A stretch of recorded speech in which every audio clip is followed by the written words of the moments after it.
2、1。 Assalamualaikum. Topik kita pada hari ini adalah konflik di tempat kerja, iaitu di syarikat pelancongan ataupun dipanggil sebagai travel agency. Apakah yang dimaksudkan dengan konflik? Konflik itu membawa maksud kepada percanggahan antara dua pihak atau lebih dalam memberikan pendapat masing-masing. Namun begitu, terdapat dua kesan konflik dari sudut positif dan sudut negatif. Dari sudut positif itu sendiri dapat kita lihat dalam mencapai matlamat suatu organisasi tersebut, manakala dari sudut negatif itu dapat menghalang suatu organisasi dalam mencapai matlamat itu disebabkan perselisihan faham yang berlaku antara pengurus atasan dengan pekerja bawahan ataupun pekerja dengan pekerja yang menimbulkan pergaduhan. Saya sudah menemu ramah satu syarikat bagi melihat dengan lebih lagi konflik yang ada tempat kerja, iaitu syarikat Arizwan Travel and Tours. Syarikat ini mula ditubuhkan pada tahun 2016 di Kedah, dan antara cawangan yang saya menemu ramah ialah di Banda Indah yang ditubuhkan pada tahun 2022. Syarikat ini telah menjalankan 4 perniagaan, iaitu Arizwan Haraman, Arizwan Travel dan Tours, Trading dan Marketing. Setiap perniagaan yang dijalankan mempunyai tugas dan peranan masing-masing. Syarikat ini menawarkan pelbagai perkhidmatan, antaranya ialah perkhidmatan umrah, ibadah korban dan akikah, ibadah haji, wakaf Al-Quran dan kerusi roda di Mekah dan Madinah, wakaf telaga dan beri makan kepada asnaf di Mekah dan Madinah. Okay, Assalamualaikum warahmatullahi wabarakatuh. Nama saya Muhammad Airil bin Orsam dari DPSU 5A, dan saya akan menerangkan tentang konflik yang berlaku di syarikat Arizwan. Konflik yang pertama yang berlaku di dalam syarikat Arizwan ni ialah konflik pembandingan harga badal haji lah di antara syarikat yang lain. Okey, hal ini kerana apa syarikat Arizwan sering digunakan dalam pembandingan harga badal haji? Hal ini kerana mereka merasakan, pelanggan itu merasakan yang Arizwan ini memberikan harga yang tidak masuk akal lah dalam badal haji mereka, dan mereka juga risau jika ingin melakukan perkhidmatan di sini. Hal ini kerana Arizwan ini dia telah mengenakan harga badal haji yang tidak masuk akal, iaitu sebanyak RM2,500. RM2,500 bagi setiap harga badal haji mereka, dan itu sungguhnya harga yang tidak masuk akal lah bagi mereka. Dan kerana mereka risau kan, sekarang ni kan zaman yang banyak penipuan, banyak perkara-perkara scammer yang berlaku seperti di TV-TV semua yang diliarkan di laman sosial semua. Jadi sebabkan itu mereka rasa ragu-ragu, dan mereka tertanya betul ke, dan mereka membandingkan Arizwan ini dengan syarikat-syarikat yang lain. Dan disebabkan itu nama syarikat Arizwan ni sering tercemar dan kerap tercemar setiap tahun lah. Sedangkan syarikat Arizwan ni hanya ingin meringankan beban jemaah-jemaah dan pelanggan-pelanggan saja, dan disebabkan itulah mereka Arizwan ni tetap banding-bandingkan dan dipandang buruk lah oleh semua orang lah. Dan perkara ini juga sentiasa berterusan bagi syarikat Arizwan, malah berlaku setiap tahun dan saban-saban tahun. Dan Arizwan ni juga sentiasa orang panggil itu akan merasakan yang perkara ini akan tetap akan berlaku sampai bila-bila lah dalam pembandingan harga badal haji ni. Okey, disebabkan konflik itu juga ialah pengurus besar juga harus memainkan peranan lah terhadap syarikat dia, dan juga harus memantau pelaksanaan badal haji yang berlaku yang telah dilaksanakan oleh orang yang telah diberi amanah yang menetap di sana untuk lakukan badal haji bagi pihak pelanggan. Dan kos untuk mengupah juga ialah jauh lebih murah berbanding yang menetap di sini, kerana tidak perlu memberi pembayaran tempat bermalam dalam makan minum. Malah jika dia mengupah orang di sini juga akan lebih banyak mengeluarkan modal lah, banyak menggunakan call, dan harus membayar keseluruhan pembelanjaan orang tersebut lah. Okey, seterusnya saya akan menerangkan tentang penyelesaian konflik kaedah barat ni. Ialah penyelesaian konflik kaedah barat ni seperti yang kita tahulah, dia diasaskan dan berasal daripada Thomas Kilmer, dan terdapat 5 gaya pengurusan yang ada di dalam model Thomas Kilmer ni, iaitu persaingan, permufakatan, kompromi, pengelakkan dan penyesuaian.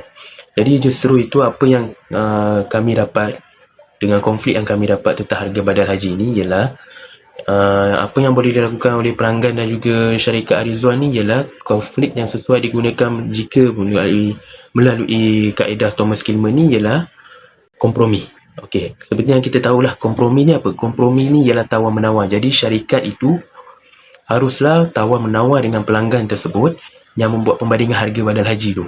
Jadi syarikat haruslah tawar-menawar dengan pelanggan tu, duduk sambil tawar-menawar. Dan kerana apa tawar-menawar ini bagus ialah kerana dia memberi faedah kepada syarikat Arizwan tu sendiri dan juga pelanggan. Dan malah juga lepas tawar-menawar ni selalunya akan berlaku satu keputusan yang di luar jangkaan mereka lah. Di luar jangkaan kedua-dua pihak. Disebabkan itu syarikat dan juga pelanggan ni harus mengorbankan kepentingan masing-masing lah bagi pembandingan harga badal haji ni. Senang cerita, turunkan ego dan wujudkan situasi menang-menang lah. Sebabkan kompromi ni memang akan wujudkan situasi menang-menang. Jadi kedua-dua dapat faedah dia masing-masing dan dua-dua dapat apa yang mereka nak, faedah yang semua yang mereka dapat. Jadi adil lah di situ, dan disebabkan itu dia akan mewujudkan situasi yang damai antara kedua-dua pihak.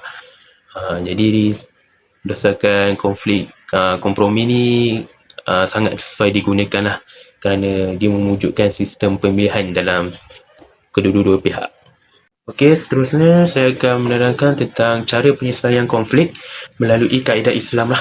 Dalam kaedah Islam ni, cara dan kaedah yang sesuai digunakan dalam menangani isu yang dihadapi oleh syarikat Arizwan dan juga pelanggan ni ialah dengan melantik pengantara. Okey, seperti yang kita tahulah, dalam masalah yang hadapi ni, pengantara sangat sesuai. Kerana pengantara ni apa? Pengantara ni ialah bertujuan untuk menjadi orang tengah dalam sesuatu isu. Jadi syarikat Arizwan dan juga pelanggan ni haruslah melantik seorang pengantara yang berwibawa dalam menangani isu mereka lah. Dan juga mereka haruslah berunding dan mencari jalan penyelesaian dengan cara yang baik tanpa ada sebarang perbalahan yang berlaku lah. Kerana mediator ataupun pengantara ni bertujuan untuk meredakan kedua-dua dan juga untuk mengeratkan dan berbincang secara elok lah. Dan disebabkan itu juga, pengantara ni sangat sesuai untuk konflik yang dihadapi oleh kedua-dua pihak, kerana tugas pengantara ni seperti yang kita tahu, tugas dia sangat besar dan sangat diperlukan lah. Dan kerana tugas dia ialah untuk memastikan, untuk mencapai kepentingan dan mencari pelbagai pilihan penyelesaian yang terbaik untuk syarikat Arizwan dan juga pelanggan tersendiri. Dan selain itu juga, syarikat Arizwan ini dan juga pelanggan diingatkan dan mesti ingat bahawa mediator atau pengantara ni hanya bertugas dan hanya berperanan untuk membantu kedua-dua pihak saja, dengan cara tidak memutuskan apa-apa keputusan dan pandangan atau masalah-masalah yang selama proses berlangsung lah. Selama proses yang berlaku tu, mediator tak ada hak atau tidak ditugaskan untuk memberi kata apa yang perlu dilakukan, semua tidak.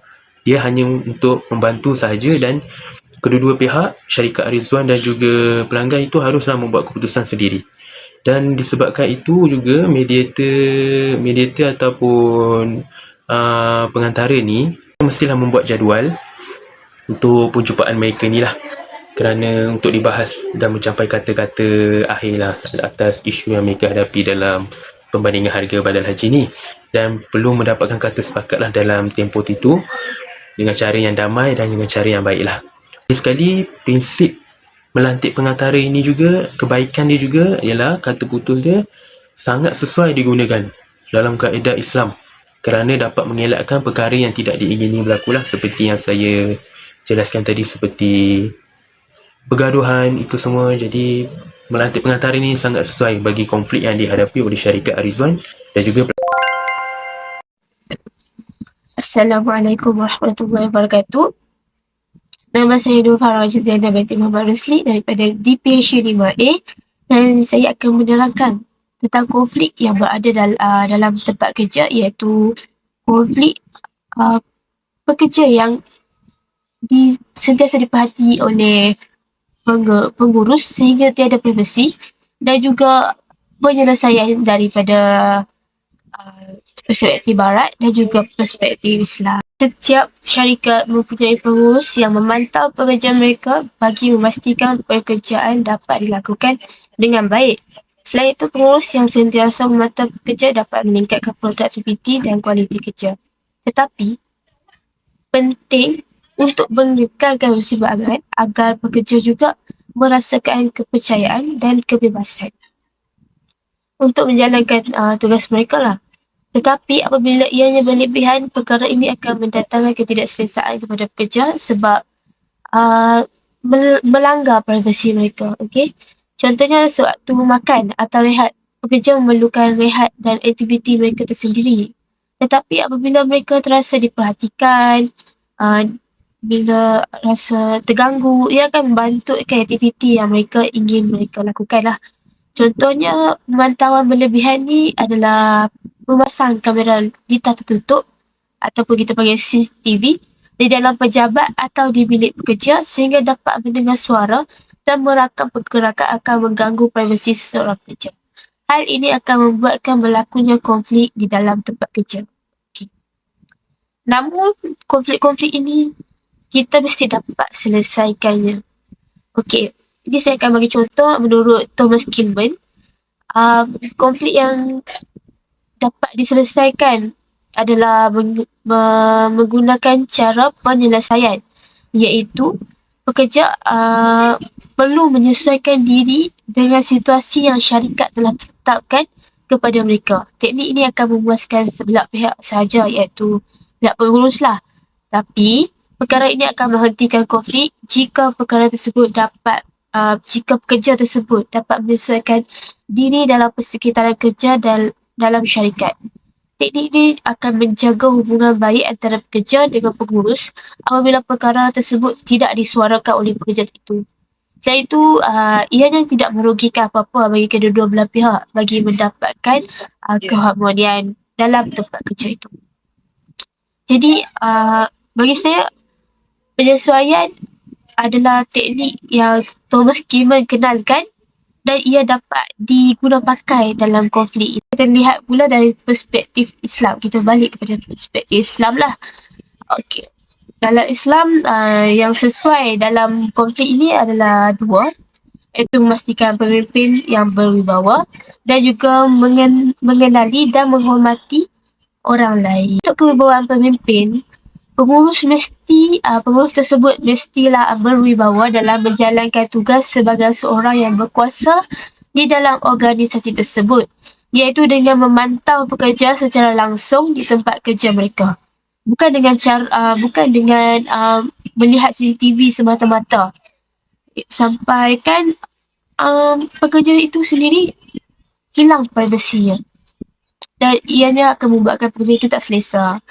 Okey, seseorang pengurus mesti memantau pekerja mereka kan. Tapi pengurus tu mestilah buat dengan amanah, bukan dengan hanya melihat CCTV sahaja. Okey, yang seterusnya, pengurusan konflik berdasarkan Islam adalah menghormati dan mengenali orang lain dalam organisasi. Iaitu pengurus itu sendiri, dia mestilah menghormati privasi pekerja-pekerjanya yang bertungkus lumus dalam mencari rezeki yang berkat, kerja yang halal. Pengurus mestilah mengenali pekerjanya secara berdepan bagi mengenal pasti masalah yang terjadi dalam syarikat mereka. Hal ini akan membantu syarikat dan hubungan antara pekerja dan pengurus lebih baik dan dapat mengenali diri masing-masing. Oleh itu, pengurus konflik berdasarkan Islam yang dapat diguna pakai dalam masalah ini adalah memastikan kewibawaan pemimpin serta menghormati dan mengenali orang lain. Ini adalah daripada perspektif Islam lah. Kesimpulannya, setelah proses temu ramah berakhir, dapatlah kita ketahui beberapa konflik yang berlaku di tempat kerja. Hal ini terdapat beberapa pendapat yang berbeza-beza dalam kalangan individu yang menjurus kepada tercetusnya konflik sama ada kes yang kecil ataupun yang besar. Perkara ini perlulah diatasi walaupun tidak dapat dihilangkan dengan serta-merta, supaya konflik yang berlaku tidak menimbulkan konflik yang serius sehingga menyebabkan seseorang itu mengalami tekanan ataupun masalah mental yang lain, di mana banyak pertikaian berlaku Antaranya telah disebutkan di pertengahan video, iaitu isu harga badan haji dan pakej umrah yang dipamerkan membuatkan segelintir pelanggan tidak berpuas hati di atas pakej yang dinyatakan. Perkara ini juga tidak mampu diatasi oleh syarikat kerana berlaku pertikaian ini pada setiap tahun apabila tibanya musim haji. Oleh itu, demi mendapatkan kepercayaan pelanggan, pelbagai alternatif yang dilakukan syarikat untuk meraih kepercayaan dengan menyertakan pelbagai bukti bagi memuaskan hati pelanggan itu sendiri. Manakala dari segi konflik dalaman itu sendiri pula, antara pengurus atasan dengan pekerja bawahan ataupun pekerja dengan pekerja, situasi ini sering berlaku dalam mana-mana syarikat disebabkan sikap manusia yang sering merasakan diri mereka, pendapat mereka itu lebih baik berbanding dengan orang lain. Sikap seperti ini perlulah diubah agar dapat bekerjasama dengan orang lain dalam melaksanakan tugas serta dapat menimbulkan perasaan hormat menghormati sesama mereka. Bagi permasalahan pengurus atasan dengan pekerja bawahan pula, pekerja bawahan ni terpaksa akur dengan tindakan dan peraturan yang dibuat oleh pengurus itu sendiri supaya tidak berlaku konflik yang berlebihan. Jika tindakan pengurus itu berlebihan, haruslah melaporkan kepada pihak yang berkelayakan. Kesimpulannya, yang terakhir ialah konflik tidak dapat berpisah dengan masyarakat disebabkan situasi yang berlaku seperti mana yang terjadi pada zaman Nabi SAW juga. Oleh itu, perkara ini berlarutan sehingga ke zaman era moden ini, akan tetapi konflik ini dapat dielakkan dengan mengaplikasikan strategi-strategi yang telah diperkenalkan oleh Barat dan Islam yang dapat diguna pakai ketika menghadapi konflik itu sendiri. Sekian, terima kasih.